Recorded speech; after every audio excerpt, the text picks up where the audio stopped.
Hello students, good morning. Hindi score with B R channel पर आपका स्वागत है। आज मैं आपके लिए लेकर आई हूँ आरोह भाग 1 का चैप्टर 14 वे आँखें कविता का सारांश, जिसके राइटर हैं सुमित्रा नंदन पंत। तो चलिए आज वे आँखें कविता का सारांश देखते हैं। वे आँखें कविता का लेखक है सुमित्रा नंदन पंत। तो पहले हम सुमित्रा नंदन पंत के बारे में जानकारी लेते हैं, उसके बाद उसका सारांश पढ़ते हैं। सुमित्रा नंदन पंत का मूल नाम गोसाई दत्त था। मोस्ट इम्पोर्टेंट क्वेश्चन बनता है, सुमित्रा नंदन पंत का मूल नाम क्या था? गोसाई दत्त था। और सुमित्रा नंदन पंत का जन्म सन 1900 ईस्वी में उत्तरांचल के अल्मोड़ा जिले के कोसानी नामक स्थान पर हुआ था। इनकी प्रारंभिक शिक्षा कोसानी के गांव में तथा उच्च शिक्षा बनारस और इलाहाबाद में हुई।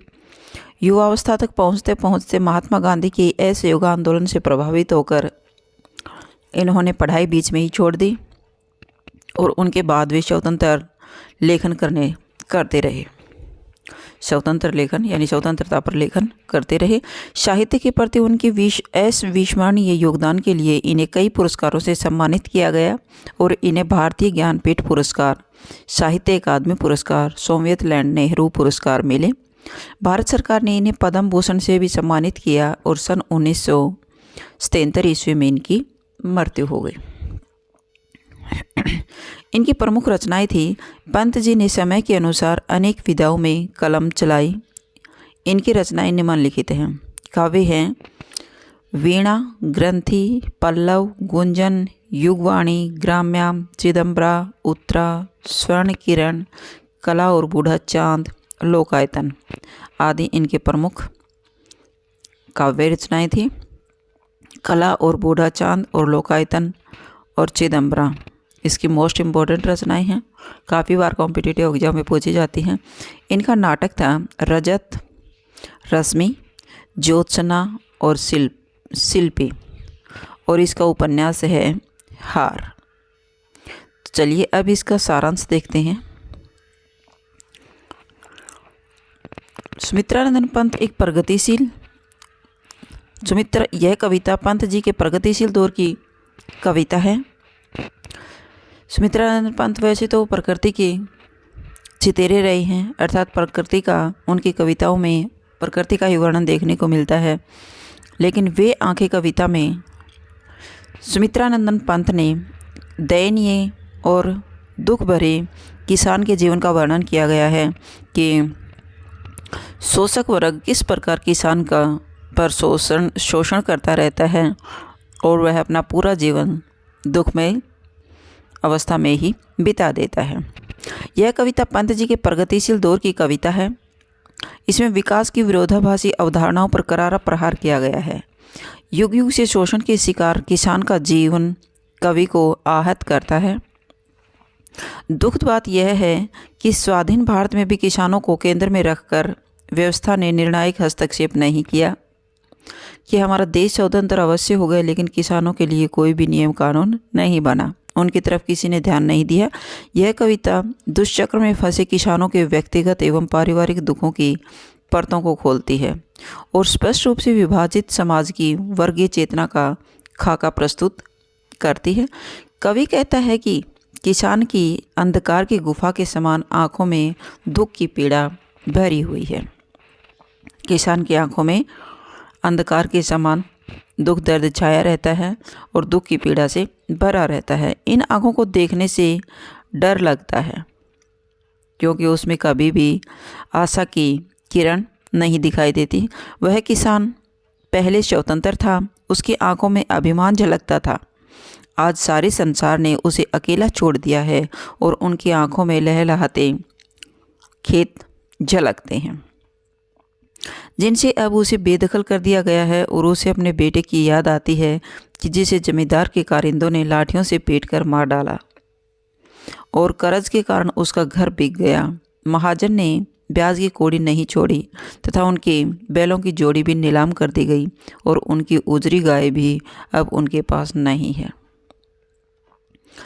तो इस कविता में दिखाया गया है कि कर्ज के कारण किसान का घर बिक जाता है, महाजन ने उसका घर बिक जाता है, उसके बेटे की मृत्यु हो जाती है, उसकी पत्नी की मृत्यु हो जाती है, ब्याज की कौड़ी तक नहीं छोड़ता है, और उसके जो प्रिय बैल थे जो खेती करने में हमेशा उसके साथ देते थे वो भी नीलाम हो जाते हैं।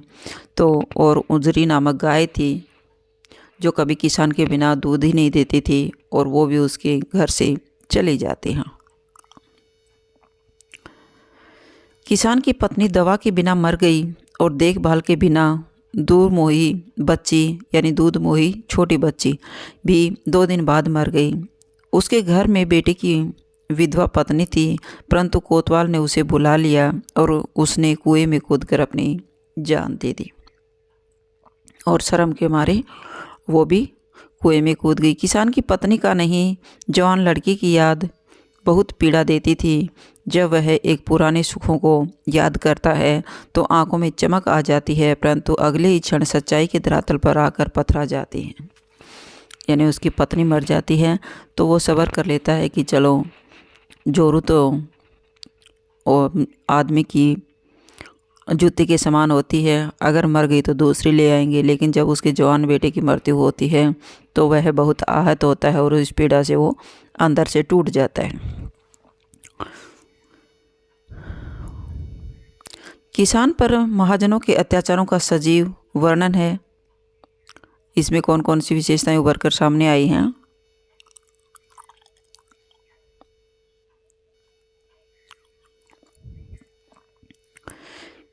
किसान पर महाजनों के अत्याचारों का सजीव वर्णन है कि महाजन ने कौड़ी तक नहीं छोड़ी, उसका घर भी बिक जाता है, उसकी पत्नी मर जाती है, उसकी पुत्रवधू को कोतवाल बुला लेता है तो शर्म के मारे वो भी कुएं में कूद जाती है। कुर्की व गरीबी के कारण बैल व गाय बेचने का दृश्य कारुणिक है। घर द्वार की कौड़ी ने न किसी कब में अनुप्रास अलंकार है। घर द्वार की कौड़ी में क की आवृत्ति हो रही है, ने न में न की आवृत्ति हो रही, किसी कब में क की आवृत्ति होने के कारण अनुप्रास अलंकार है। रह रह में पौंडोक्ति प्रकाश अलंकार है। आँखों में चुभना, आँखों में नाचना आदि मुहावरों का सार्थक प्रयोग किया गया है। देशज शब्द बर्धों का स्टिक प्रयोग हुआ है और ग्रामीण परिवेश साकार हो उठा है। और इसमें किसान की दयनीय दशा का वर्णन किया गया है, जो हमेशा उसका पूरा जीवन दुख से ही भरा रहता है और वह इसी प्रकार दुख और पीड़ा में ही अपना जीवन व्यतीत कर देता है। अगर आपको मेरी वीडियो अच्छी लगी हो तो प्लीज़ लाइक कीजिए, शेयर कीजिए और सब्सक्राइब करना न भूलें। फिर मिलते हैं नेक्स्ट वीडियो में। Bye bye.